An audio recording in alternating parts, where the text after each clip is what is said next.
எதுக்குடி? ஏன்டி? ஏன்டி இப்படி பண்ண? ஏன்டி இந்த மாதிரிலாம் பண்ணிக்கிட்டு இருக்க? என்கிட்ட ஒரு வார்த்தை சொல்லியிருக்கலாமேடி அப்படின்னு அன்னபூரணி அலறதுக்கான ப்ரொடிக்ஷனை தான் இப்போ பார்க்க போகிறோம். வீடியோக்குள்ளே போகிறதுக்கு முன்னாடி உங்கள் பொண்ணான கையால் ஒரு லைக்கை போட்டு சப்ஸ்கிரைப் பண்ணி நம்ம சேனலுக்கு ஒரு ஆதரவு கொடுங்க. அன்பான இனிய உறவுகளே, சிந்து பாதிக்கு மேலே ஏற முடியலை, தடுமாறி நெருப்பில் விழுந்துடுறாங்க.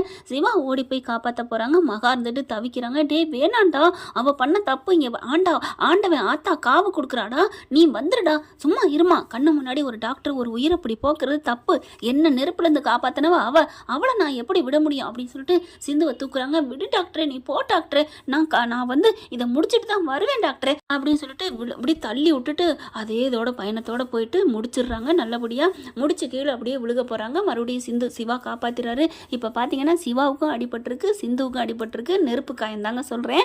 இப்போ ஆறுமுகம் டக்குன்னு வேகமா ரெண்டு பேர்த்தையும் காப்பாற்ற நினைக்கிறாங்க. சீக்கிரம் வாங்க அப்படின்னு சொல்லிட்டு இந்த பரிகாரத்தில் நீங்க பண்ணுங்க, நான் முதல்ல ஹாஸ்பிட்டல் கொண்டு போறேன் அப்படின்னு சொல்லிட்டு ஆம்புலன்ஸை வர வைக்கிறாங்க. அள்ளி போட்டுக்கிட்டு வண்டியை ஓட்டிக்கிட்டு வேகமாக கிளம்புறாங்க. ஆஸ்பத்திரிக்கு போயிட்டு ரெண்டு பேருக்கு நல்ல நெருப்பா இருக்கா, இதுக்கெல்லாம் சும்மா நிற்க முடியாது இல்லையா. இங்கே சாமியும் கும்பிடுறாங்க. ரொம்பவே ஒரு மாதிரி ஆகுது அன்னபூர்ணி. ஐயோ என்ன ஆகுறதுன்னு. பரவாயில்லம்மா, உன் புள்ள உன் மருமக ரெண்டு பேரும் உன்னோட வேண்டுதலை நிறைவேற்றிட்டாங்க. இனிமே உங்க குடும்பத்துக்கு எல்லாம் நல்லதா நடக்குமா, நீ பயப்படாதம்மா. நல்ல தங்கமான மருமகம்மா. இல்லைன்னா நேரம் என்ன ஆயிருக்கும், நீ இப்படி மயங்கினதுக்கும் இப்படி நிறைவேற்றாம போயிருந்துச்சுன்னா உன் குடும்பத்தையும் ஆட்டி படைச்சிருக்குமா அப்படின்னு அவங்க சொல்ல மகாவுக்கு ச்சே எல்லாம் ஏற்றி விட்றாங்களே அப்படின்னு நினச்சிட்டு இருக்காங்க. இங்கே ஆஸ்பத்திரிக்கு தூக்கிட்டு போயிட்டு எல்லாத்தையும் ட்ரீட்மெண்ட் பண்ணுறாங்க. இங்கே எல்லாரும் ஓடி போகிறாங்க. அன்னபூரணினால் அங்கே இருக்க முடியல. என்னாச்சு சிவா, என்னாச்சு அப்படிங்கல. எனக்கு கூட பரவாயில்ல பெரியம்மா, அவளுக்கு தான் ரொம்ப கட்டுக்காயமாக இருக்குது பெரியம்மா அப்படிங்கிறாங்க. போய் பார்க்குறாங்க. அப்படியே சிந்து ஒரு மாதிரி மயக்கத்தோடு இருக்க. ஏன்டி இப்படி பண்ணுற, என் புள்ள மேலே ஆசை வச்சிருந்தேன்னா என்கிட்ட சொல்லியிருக்கலாமேடி அப்படின்னு அன்னபூர்ணி நினைக்கிறாங்க மனசுக்குள்ள. அன்னபூர்ணி ஒரு மாதிரியா முகத்தை வைக்கல. மகாவுக்கு வயிறா எரியுது. என்னது இவ இப்படிலாம் உருகி பார்க்குறாள், இது தப்பாச்சே. அக்கா வாக்கா, இவ பண்ணதுக்கு ஆண்டவன் தப்பு கொடுத்துட்டேன், தண்டனை கொடுத்துட்டேன், வாக்கா நீ சும்மா இரு மகா அப்படின்னு சொல்லிட்டு டாக்டர்கிட்ட போய் கேட்குறாங்க. நிறையா தீ பட்டிருக்குங்க, பரவாயில்ல பார்த்துக்கலாம். காலெல்லாம் பார்த்தா பயங்கரமாக அப்படி காயங்களோடு இருக்குது. நிறையா கட்டு போட்டிருக்காங்க. கால் தானே மிதிச்சது, இப்போ பரவாயில்ல விட்டுருங்க, ரொம்பலாம் இல்லை, நாங்கள் பார்த்துக்குறோம் அப்படின்னு சொல்கிறாங்க. இந்த பக்கம் டே இங்கே பாருடா, இப்போ இது இந்த கவனத்தில் இருக்காளுகடா, அதனால நீ போய் அந்த பத்திரை போய் பார்த்து எப்படியாவது என் பேரை சொல்லக்கூடாது, உன்னை நான் வெளியில் எடுத்துருவேன், நீ வெளில வந்ததுக்கப்புறம் உனக்கு 15 லட்சம் தரேன்னு சொல்லிட்டு வாடா. அக்கா 15 லட்சம் போயிட்டு போகுதுடா, அது பெருசு இல்லடா, நம்ம கௌரவம் மானந்தாண்டா முக்கியம். அவன் மட்டும் அன்னைக்கு சொல்லியிருந்தான்னு வையி என்ன ஆயிருக்கும். ஆமாக்கா சரிக்கா நான் போய் பார்க்குறேன் அப்படின்னு சொல்லிட்டு இங்கே பாரு சஞ்சய் இல்லாத சமயமா போ அப்படின்னு சொல்ல, சரிக்கா நான் போகலக்கா அப்படின்னு சொல்லிட்டு சஞ்சய் இல்லாத நேரமாக போகிறேன் அப்படிங்கிறாங்க. அதுக்கப்புறம் பைரவி காதில் விழுகிற மாதிரியே பேசிக்கிட்டு இருக்குதுங்க. மகா என்ன பேசலாம் ஏது பேசலாம் அப்படின்னுக்கிட்டு. ஆனால் இங்கே தாங்க எல்லா கவனம் பூரா அப்படியே சிந்து ஏதாவது பேசிடுவாளா ஏதாவது பண்ணிடுவாளா அப்படிங்கிற ஒரு பயத்தில் இருக்குது. ஆனாலும் பைரவி காதில் விழுகிற மாதிரியே இது போலீஸ் கேஸ் ஆக்கலாமா, இது சஞ்சய்க்கெலாம் தெரியுமா என்னன்னு தெரியலையே அப்படி இப்படின்னு சொல்ல, அவன் என்ன உண்மையை சொன்னானான்னு தெரியலங்கிற பைரவி பார்க்குது. ஆமாம்ல நம்ம அக்காவுக்கு இப்படி ஏற்பட்டிருக்கதை சொல்லணும் அப்படின்னு சஞ்சய்க்கு கால் பண்ண, இந்த மாதிரி அப்படின்னு சொல்ல, ஐயோ அப்படியா நான் வரேன் பைரவி அப்படின்னு சொல்லி அலறி அடிச்சுட்டு வராரு. வந்துட்டான்டா நீ கிளம்பு அப்படின்னு சொல்லிட்டு எசக்கி அனுப்பிடுது. இங்கே வந்து எல்லாத்தையும் கணக்கு எடுக்கிறாங்க, நோட்டை விடுறாங்க. எப்படி ஏன் இப்படி சிந்துத்தை அப்படி விழுவணும் தடுமாறி அப்படி இப்படின்னு கணக்கு எடுத்துட்டு இருக்காரு. அடுத்து ஒரு கால் வருது சஞ்சய்க்கு. அப்படியா அப்படின்னு சொல்லிட்டு வேற ஏரியாங்க, அங்கே ஏதோ ஒரு கலவரம் நடக்குதுன்ட்டு, சரி பைரவி நான் கிளம்புறேன், அங்கே ஏதோ வெட்டுக்குத்து நடக்குதான், நான் அங்கே போகணும் அப்படின்னு சொல்ல, ஓ இவர் இந்த பக்கம் போகிறாரா, அப்போ நமக்கு ஒன்றும் பிரச்சனை இல்லை, நம்ம ஸ்டேஷனுக்கு தானே தம்பி போகிறான் அப்படின்னு பேசாமல் இருக்குதுங்க. இவங்களும் போயிடுறாங்க. ஸ்டேஷனுக்கு போயிட்டு எங்கே சஞ்சய் சார் அப்படின்னு கேட்க, சஞ்சய் சார் வெளில போயிட்டாரு அப்படிங்கிறாங்க. அதுக்கப்புறம் அப்படி அவன் எங்கே இருக்கான்னு பார்த்துட்டு நேராக அவன்கிட்ட போகிறாங்க. போயிட்டு பத்தர்கிட்ட போய் பேச ஆரம்பிக்கிறாரு. பார்த்தோன்னே, ஐயா நீங்கள் தானேயா கொடுத்தீங்க, என்னங்கய்யா இப்படி உங்கள் பேரை நான் சொல்லலைங்கய்யா அப்படி இப்படின்னு சொல்ல, சொல்லாத வரைக்கும் நீ தப்பிச்ச, இல்லைன்னா இங்கே ஒன்று ஆளை வச்சு அப்படின்னு சொல்ல, அதனால தாங்க நானும் சொல்லலை, நீங்கள் எப்படி என்னை காப்பாற்றுறீங்கன்னு தெரியும் அப்படின்னு சொல்ல, காப்பாற்றுறேன் இருயா இப்போவும் நான் சொல்கிறேன், என்ன ஆனாலும் சரி எவ்வளோ அடிச்சு கேட்டாலும் சரி என் பேரை சொல்லவே கூடாது, நீ சொல்லாமல் தான் உனக்கு 15 லட்சம் தரேன். ஐயா 15 லட்சம் எனக்கு பெருசு இல்லை, என்னை உயிரோட காப்பாற்றுங்க, அது மட்டும் போதும். இங்கே பாருங்க அடி விழுகுது, அடிச்சுக்கிட்டே இருக்காரு அப்படிங்கிறாங்க. யோ உனக்கு தெரியாது, நீ சொன்னதை நம்பிட்டான், இருந்தாலும் அடிப்பாங்க தான், நீ எதுக்கும் பயப்படாத அப்படின்னு சொல்லிட்டு கிளம்புறாருங்க. வெளியில் வராரு. சஞ்சய் போனார் இல்லையா, போன இடத்துல பார்த்தீங்கன்னா கலவரம்லாம் முடிஞ்சிருச்சுங்க, நீங்கள் வர வேணான்னு சொல்லிடுறாங்க. அதனால ஸ்டேஷனுக்கு கிளம்புறாரு. கிளம்பி வராங்க. எசைக்கு இறங்க இவங்க ஏற, வணக்கம் சார் குட் மார்னிங் சார் அப்படின்னு போகிறாங்க. எசைக்கு ஒரு நிமிஷம் நிற்கிறாரு. ஐயோ மாட்டிட்டோமே இங்கே வாங்க அப்படின்னு சொல்லிட்டு வண்டியை நிப்பட்டு வாங்க அப்படின்னு சொல்லிட்டு உள்ளார போகிறாங்களா. என்ன சார் என்ன நீங்கள் பாட்டுக்கு போன அண்ணன் அர்த்தம், எதுக்கு வந்தீங்க, எங்கே போகிறீங்க அப்படி சொல்ல, சார் அதுவா சார், ஒன்றும் இல்லை சார், உங்களை பார்த்து அவன் ஏதாவது சொன்னானா, யார் நகையை கொடுத்தாங்க வச்சாங்கன்னு கேட்டு போகலான்னு வந்தேன் சார். அப்படியா? ஆமாம் சார், அவர்கிட்ட பேசிட்டு தான் போகிறாரு அப்படின்னு சொன்ன கையோட எசக்கியே நம்ம சஞ்சய் பார்க்க, ஆமாம் நான் அவன்கிட்ட போய் கேட்டேன், நீங்கள் இல்லையா, அதனால் யாரா சொல்லுடா, எங்கள் வீட்டு பிள்ளை ஏன்டா அப்படி அசிங்கப்படுத்தினேன், நகை எடுத்து வந்து உன்ட்ட கொடுத்தது யாருடான்னு கேட்டுட்டு வந்தேன் சார் அப்படின்னு சொல்ல, ஓ சரி ஓகே, அதெல்லாம் ஒன்றும் இல்லை, நீ என்னை பார்த்து பேச வந்தில்ல, ஆமாம் அப்போ நான் வர்றேன்ல, என்கிட்ட பேசணும்ல, என்னாச்சு ஏதாச்சுன்னு நீ பாட்டுக்கு போனால் என்ன அர்த்தம், அப்போ என்னை கண்டனம் ஓடின மாதிரில இருக்குது. ஐயோ சார் அப்போலாம் இல்லை சார், இல்லை நான் தான் கேட்டுட்டேமே, அவன் சொல்லவே மாட்டேன்ட்டான், அதனால தான் போனேன், சொல்ல மாட்டேன்ட்டாங்கிறத என்கிட்ட சொல்லணும்ல, என்ன சார் நீங்கள் இப்படி இடைக்காக கேட்டால் நான் என்ன சார் பண்ணுறது, என்ன பண்ணுறதா, உட்காரு அப்படி சொல்லி உட்கார வைக்கிறாங்க.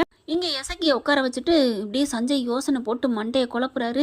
இதில் ஏதோ ஒரு டவுட் இருக்கே, எனக்கு ஒன்றும் புரியலையே, சரி நம்ம அவனை போய் பிடுங்குவோம் அப்படின்னு உள்ளார கதவை திறந்துட்டு லாக்கப்பை திறந்துட்டு உள்ளுக்க போக, சார் நான் தான் சொல்கிறேனே சார், யாருன்னே தெரில சார் அப்படி சொல்ல, நீ சொல்ல வேணாம்ப்பா இனிமே அப்படின்னு சஞ்சய் சொல்கிறாங்க. என்னது இனிமேல் சொல்ல வேணாமா? கரெக்டாக வீடியோ எடுத்துக்கிறாருங்க சஞ்சய். ஏன் சார் என்ன சார் ஆச்சு, நீ ஏன் சொல்லணும், சொல்ல தேவையில்லையா, அதான் ஆளே சொல்லிட்டானே, அவனே வந்துட்டானே. சார் என்ன சார் சொல்கிறீங்க? ஆமையா, இப்போ உங்ககிட்ட வந்துட்டு போனால அவன் தான், நான் தான் சொன்னேன், நான் தான் இந்த மாதிரி நகையை கொண்டே கொடுத்தேன், என்னை மன்னிச்சிருங்க சார், அவன் மேலே எந்த தப்பு இல்லை, நான் சொன்னதுனால தான் அவன் செஞ்சான் அப்படின்னு அவன் வாக்குமூலம் கொடுத்துட்டான். அடுத்த லாக்கப்பில் அவனை அரெஸ்ட் பண்ணியாச்சு, இப்போ உன்னை விடுதலை பண்ண தான் வந்திருக்கேன். சார் அப்படியா சார், ரொம்ப தேங்க்ஸ் சார், அந்த எசைக்கு ரொம்ப நல்ல மனுஷனாக இருக்கானே அப்படின்னு சொல்ல, அவன் மாட்டுனியான்னு நினச்சிக்கிட்டு இருக்காரு. அப்புறம் அந்தளவுக்கு நல்ல மனுஷன்? ஆமாம் சார், 1,00,000 ரூபா கொடுத்தாரு, அதுக்காக தான் அவரை காப்பாற்றுறக்காக நான் அடித்தேன், அவரே சொல்லிட்டாரா, என்னை விடுதலை பண்ண சொல்லிட்டாரா, ரொம்ப தேங்க்ஸ் சார், அப்போ நான் போகிறேன் அப்படின்னு வெளில போக சட்டையோட பிடிக்கிறாங்க. என்ன நினச்சிட்டு இருக்க, உடனே நீ போயிடுவியா, எதுக்கு நீ போய் சொன்ன? சார் என்ன சார் பண்ண சொல்கிறீங்க, பயந்துடுதா சார், அவனை போட்டு தள்ளிடுவேன்னு சொன்னான், அதனால தான் நான் அப்படி சொல்ல மாட்டேன்னு நான் பொய்யா சொன்னேன், அப்போ அவன் தான் நகையை கொண்டாந்து கொடுத்தான்னு ஒத்துக்கிற. என்ன சார் இப்போ தான் அவரே சொல்லிட்டாரு, அப்புறம் நான் வேறு தனியாக சொல்லணுமா? அவர் தான் கொண்டாந்து கொடுத்தாரு, 1,00,000 ரூபா கரெக்டாக பணம் கொடுத்தாரு தெரியுமா, ஆனால் நல்ல மனுஷன் சார், என்னை விட சொல்லிட்டாரு பார்த்தீங்களா, உட்காரு நான் போயிட்டு எழுதிட்டு வர்றேன் அப்படின்னு சொல்லிட்டு கதை பூட்டிட்டு வெளில வராங்க. அதுக்கப்புறம் எசக்கி இங்கே வாங்க அப்படின்னு சொல்ல, என்ன நீ இந்த லாக்கப்புக்குள்ளே போய் உட்காந்துக்கிறீங்களா, என்ன சொல்கிறீங்க, அவன்கிட்ட நகையை கொடுத்தது நீ தானே, அவன் ஒத்துக்கிட்டான், அதெல்லாம் இல்லை அவன் ஒத்துக்க மாட்டானே, இப்போ கூட இல்லைன்னு சொன்னானே, ஒத்துக்க மாட்டேன்ட்டானே அப்படி இப்படி சொல்ல, ஓ நீங்கள் கேட்கல ஒத்துக்க மாட்டேன்ட்டாரா, சாட்சி ஆதாரம் இருக்குது, கவலைப்படாத, உனக்கு நான் சொல்கிறேன் உட்காரு அப்படின்னு சொல்ல, சார் எனக்கு லேட் ஆகுது நான் போகணும், உட்கார்றா அப்படின்னு ஒரு அறை கொடுத்து உட்கார வைக்கிறாரு. அதுக்கப்புறம் அன்னபூர்ணிக்கு கால் பண்ணுறாங்க, இந்த மாதிரி நகையை கொண்டாந்து கொடுத்தவன நம்ம பிடிச்சாச்சு, அவனு உண்மையை சொல்லிட்டான் அப்படின்னு சொன்ன கையோட, அப்படியா அவனை அங்கே வச்சு வைங்க நான் இந்த வர்றேன் அப்படின்னு கிளம்ப மகாவுக்கு தூக்கி வாரி போடுது. ஐயோ அப்படியா அப்படின்னு சொல்லிட்டு, இங்கே பாருங்கள் நீங்கள் இப்படிலாம் தப்பு பண்ணுறீங்க. ஓ தப்பு பண்ணுறமா, இங்கே பார் அவன் ஃபஸ்ட்டே வரைஞ்சி கொடுத்துருக்கான், நான் தான் கொஞ்சம் கன்ஃபியூஸ் ஆகிட்டேன், நீனு தெரிஞ்சோம் சே அப்படின்னு சஞ்சய் நினைக்க. இங்கே ஆஸ்பத்திரிக்கும் தகவல் சொல்கிறாங்க, சிவாவுக்கும் ஆறுமுகத்துக்கும். கண்டுபிடிச்சாச்சா யார் அப்படிங்கல, யாருன்னு நீ பார்த்தா அசந்து போயிடுவீங்க அப்படிங்கிறாங்க. யாராக இருக்கும், ஏன்னா ஆறுமுகம் அருமை இல்லைன்னு நினச்சிட்டு இருக்காரு, தங்கச்சி புருஷனா இருக்காது அப்படின்னு நினச்சிட்டு இருக்கானா. இங்கே சிவா கேட்குறாங்க, யார் சார் சொல்லுங்கள் சார், நாங்கள் இங்கே ஆஸ்பத்திரியில் இருக்கோம், எங்களுக்கு 2 பேருக்கும் முடியல இல்லையா அப்படின்னு சொல்ல, இல்லைப்பா நீங்கள் வந்தால் தெரியும் அப்படிங்கிறாங்க. நீ வர முடியாட்டி இல்லை என்னால் முடியும், சிந்துவுக்கு தான் நான் ஆதரவு இங்கே இருக்கேன் அப்படிங்கிற டாக்டரே அப்படிங்கிறாங்க. சரி நான் போகலை இருக்கேன், அருமோ நீ போ அப்படிங்கிறாங்க. சரின்னு சொல்லிட்டு கிளம்புறாங்க. கிளம்புறதுக்கு முன்னாடி சிவா கேட்குறாங்க மறுபடியும் சஞ்சய்கிட்ட, யாருன்னு சொல்லுங்களேன் அப்படின்னு சொல்லிட்டு. அப்போ சொன்னால் ஆடி போவீங்க, நான் சொல்கிறேன், உங்கள் மச்சான் தாப்பா எசக்கிதாப்பா. அப்படியே ஆடி போகுது, என்னது எசக்கியா அப்படின்னு சொல்ல, ஆறுமுகம் வெளியில் போனவர் திரும்பி வராரு. என்ன சிவா என்னாச்சு, அப்படியே ஆடி போகிறாங்க. எசக்கிங்கிறத கேட்டுட்டு, எசக்கியா ஆமாம் அவனா அப்படி பண்ணான், அடா ஆமாம் ஆறுமுகம் அப்படின்னு சொல்ல, சே அவன் இப்படி இல்லாமல் பண்ணுவான் நான் நம்பினேனே அப்படின்னு சொல்ல, சிந்து அப்படி பார்க்குறாங்க. நான் தான் சொன்னேனே மச்சான், வேறு யார் நம்ம வீட்டுக்குள்ளே வர முடியும், நான் அவனை வச்சுக்கிறேன் அப்படின்னு சொல்லிட்டு ஆர்வம் போகிறாங்க. கொஞ்சம் பார்த்து அப்படின்னு சிவாவும் சொல்கிறாங்க. எனக்கு இப்போயே போகணும் போல இருக்கே அப்படின்னு சிந்துவும் சிவாவும் சொல்ல, இல்லை இப்போலாம் நம்ம போக முடியாது பார்த்துக்கலாம் அப்படிங்கிறாங்க. அதுக்குள்ளே என் மகா அன்னபூர்ணி எல்லாம் கிளம்பி போகிறாங்க. இங்கே மகாத்தை ஏதாவது பண்ணாலும் பண்ணுவாங்க, சீக்கிரம் போங்க மச்சான்னு அனுப்பி வைக்கிறாங்க. ஆறுமுகம் எல்லாம் அலறி அடிச்சு போகிறாங்க. அவர் இந்த பக்கம் திரும்பி இருக்காரு. போகையிலே பயமாக இருக்குது, இவன் தம்பி சட்டை போட்ட மாதிரி இருக்கானே, எசக்கியோட சட்டை போட்டிருக்க மாதிரி இருக்கேன்னு ஆறுமுகம் நினைக்க. அவங்க அப்பா சிவா அப்பா எல்லாருமே போயிடுறாங்க. போனால் பார்த்தா யாரு, டேய் யாரா நீ அப்படின்னு திருப்புனா எசக்கி அன்னபூர்ணி அப்படியே மயங்கி விழுகுது. அட பாவி நீயா, என்ன செஞ்சு சொல்கிறீங்க, இவனா, ஆமாம்மா, இல்லை நீ போய் சொல்கிற, நீ யார் பேச்சை கேட்டுட்டு சொல்கிற, என் தம்பி அப்படிலாம் இல்லை அப்படின்னு சொல்ல. அக்கா ரீல் வந்து போச்சுக்கா, நீ ஒன்றும் சொல்ல வேணாம், ஏன்னா எல்லாத்தையுமே சொல்லிட்டேன் இல்லையா, அதனால அப்படியே ஆடி பண்ணிக்கிறாங்க. டே என்னடா தம்பி பண்ணுற, நீ யாரா எடுத்து கொடுத்த? இல்லை என் தம்பி இருக்காது சஞ்சய், நீங்கள் எவ்வளோ நல்லது பண்ணியிருக்கீங்க, அதுக்காக இப்பெல்லாம் பொய் பேசுங்க இவன்னு அப்படியே ஆடுது. பொய் பேசுறீங்கன்னு இரு மகா இரு அப்படின்னு சொல்லிட்டு நீங்கள் சொல்லுங்கள் சஞ்சய், என்ன ஆதாரம் இருக்குது? அவன் சொன்னானா? அவன் சும்மா கூட சொல்லிக்கலாம் இல்லையா அப்படின்னு சொல்ல ஆர்வமாக அதே தான் கேட்குறாரு. ஆமாம் சஞ்சய், அவன் சும்மா கூட சொல்லிக்கலாம் இல்லையா? சும்மா கூட சொல்லிக்கலாம் தான், அவன் சொல்லலையே. அவன் சொல்லாமல் அப்புறம் எப்படி எசைக்குதான்னு சொன்னீங்க? அவன் சொல்லலை, ஆனால் அவன் தான் சொன்னான். ஐயோ புரியலப்பா, நீ சொல்லு, நல்லா தெளிவாக சொல்லு அப்படின்னு அன்னபூர்ணி கேட்க தன்னோட மொபைல் எடுத்து காமிக்கிறாரு. காமிச்சா அவன் ஒத்துக்கிட்டான்னு சொன்னகையோட எசைக்கையா ஒத்துக்கிட்டாரா அப்படின்னு அந்த சொன்னது எல்லாமே இருக்கா. போதுமா? அவன் சொல்லவும் இல்லை, நான் கேட்கவும் இல்லை. உங்கள் தம்பி மேலே எனக்கு டவுட் வந்து நானாக போய் கேட்டேன், அவன் உண்மையெல்லாம் ஒத்துக்கிட்டான். அட பாவி மனுஷா, உண்மையை எப்படி போட்டு வாங்கியிருக்கான். அடே சஞ்சய், உனக்கு ஒரு படையில் போடணும்னு மனசில் நினைக்கிறாங்க. அதுக்கப்புறம் அப்படியே முன்னாடி வந்து நின்றுக்கிட்டு எசைக்கிய சப்புன்னு ஒரு அறை கொடுக்குறாங்க. 2 அறை அப்படியே பலார்னு அன்னபூர்ணிக்கு ஆத்திரம் அடங்கலை. பாவி என் பேரை கெடுக்கிறதுக்கு இப்படி பண்ணியாடா, அக்கா என்னை மன்னிச்சிருக்கான்னு காலில் விழுக. சே என் காலை தொடாதடா, அது எனக்கு தான்டா பாவம் அப்படிங்கிறாங்க. இல்லைக்கா அது வந்துக்கா, ஏன்டா அப்படி பண்ண அடிக்க. உடனே மகாவும் சுதாரிச்சுக்கிறது. என்ன மகா நீ பேசாமல் நிற்கிற, உன் தம்பிங்கிறதுனால பேசாமல் இருக்கியா, இல்லை நீ எதுக்கு உடந்தையா? ஐயோ அக்கா எப்படிக்கா நீ என்னை பார்த்து இந்த ஒரு வார்த்தை கேட்க போச்சு அப்படின்ட்டு ஏன்டா அப்படி பண்ணேன்னு சொல்லிட்டு தம்பியை சேர்த்து அடிக்குது. அக்கா நீயாவது பார்த்து அடிக்கா அப்படின்னு சொல்லிட்டு அடியை வாங்குறாரு. அடுத்து அன்னபூர்ணி கேட்குது, ஏன்டா அப்படி பண்ண அப்படின்னு கேட்க, அது வந்து சிந்து அந்த வீட்டை விட்டு விரட்டணும் தாக்கா அப்படி பண்ணேன், மற்றபடி நகை மேலே ஆசையில் நான் அப்படி பண்ணலக்கா. நகை மேலே ஆசை இருந்தால் நான் ஊருக்க சொல்லியிருப்பேன்ல, அதுதாக்கா. எப்படி என்னம்மா நடிக்கிறான். உடனே பார்த்தா ஆரம்பம் பார்க்குறாரு. சரி உருக்கலைன்னு சொன்னால் அப்புறம் ஏன் 1 லட்ச ரூபா கொடுத்த? அது பத்திரமா வச்சுக்க சொல்கிறதுக்கு, அதுக்கு ஏன் பத்தர்கிட்ட போகணும், நீ எங்கேயாவது வச்சுருக்கலாம்ல அப்படி குறுக்கு கேள்வியை கேட்க சஞ்சயும் பார்க்குறாரு. ஆமாடா, நீ நகைக்கு ஆசைப்பட்டு தான் பண்ணியிருக்கிற, அதோட அவள் பேரும் கெட்ட பேர் வரணும் சிந்துவுக்கு, அதனால தான் நீ பண்ணியிருக்க அப்படின்னு சொல்ல அன்னபூர்ணி பார்க்குது. இவனை நான் கம்ப்ளைண்ட் கொடுக்குறேன், இவனை சும்மா விடக்கூடாது. அக்கா நம்ம மருமையக்கா, தம்பிங்கிறத விட மருமையனாவது எவனா தானே. என்னை பொறுத்த வரைக்கும் நியாயம்தான் ஃபஸ்ட்டு, மற்றதெல்லாம் நெக்ஸ்ட்டு. இந்த அன்னபூர்ணியை தப்பு பண்ணால் தப்பு தான். சஞ்சய் நீங்கள் உள்ளுக்க போடுறீங்களே இல்லையே, நான் கொண்டே போடுறேன் அப்படின்னு சட்டை பையோட அந்த கழுத்து சோல்டோட பிடிச்சி தலையோடு தூக்கி கொண்டே அப்படியே கதவை திறந்துட்டு லாக்கப்புக்குள்ளே உள்ளார தள்ளி போடுறாங்க. டமார்னு போய் விழுகிறான். அக்கா அப்படிங்குது. மகா உனக்கு இஷ்டம்னா நீனு போறியா? ஐயோ இல்லைக்கா, டே தம்பி பொறுத்துக்கடா அப்படின்னு சொல்லிட்டுங்கிட்டு வருதுங்க. சஞ்சய்கிட்ட என்ன சொல்கிறாங்க அன்னபூர்ணி, என்ன பண்ணணுமோ அதெல்லாம் பண்ணுங்க அப்படின்னு சொல்லிட்டு நான் கையெழுத்து போட்டு தரேன்னு கையெழுத்து போட்டு கொடுத்துட்டு வந்துடுறாங்க.